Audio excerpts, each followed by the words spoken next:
Mata da yawa suna fama da matsalolin da suka shafi kakkaryewar gashi da kuma ƙarancin gashi wanda sun rasa yadda za su magance wannan matsala. To ku biyo mu a cikin wannan bidiyo. Assalamu alaikum wa rahmatullahi wa barakatuhu. Barka da zuwa wannan tasha ta mai albarka mai suna Remedies Hausa TV. A cikin wannan bidiyo za mu koya muku yadda za ku haɗa onion oil wato man albasa. Shi wannan man albasa menene amfaninsa? Amfaninsa shine yakan magance matsalar kakkaryewar gashi ga mata, sannan kuma yana ƙara ma gashi tsayi da kuma shining, sannan kuma yakan ƙara yawan gashi. Mata da yawa suna fama da matsalolin da suka shafi kakkaryewar gashi da kuma ƙarancin gashi wanda sun rasa yadda za su magance wannan matsala. To ku biyo mu a cikin wannan bidiyo domin ganin yadda za a haɗa wannan onion oil. Amma kafin mu shiga cikin bidiyon muna roƙon ku da duk wanda ya kasance zuwansa na farko kenan cikin wannan channel namu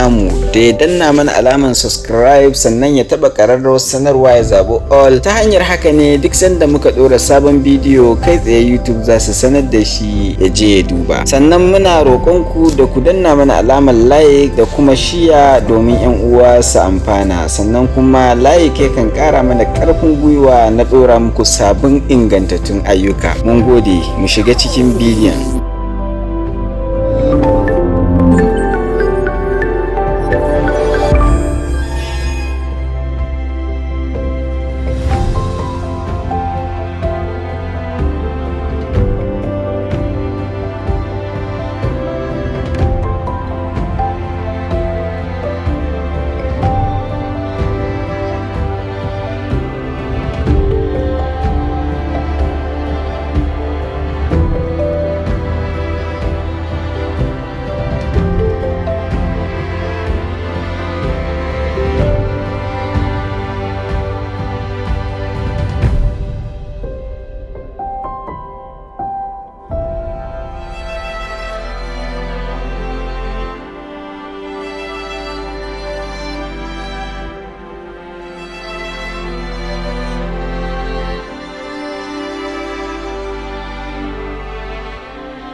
Daga ƙarshe muna ƙara tunatar da ku cewa kada ku manta ku danna mana alamar subscribe, sannan ku taɓa ƙararrawar sanarwa ku zaɓi all. Ta hanyar haka ne duk sanda muka ɗora sabon aiki kai tsaye YouTube za su sanar da ku ku je ku duba. Mun gode, sai kuma mun haɗu a bidiyo na gaba.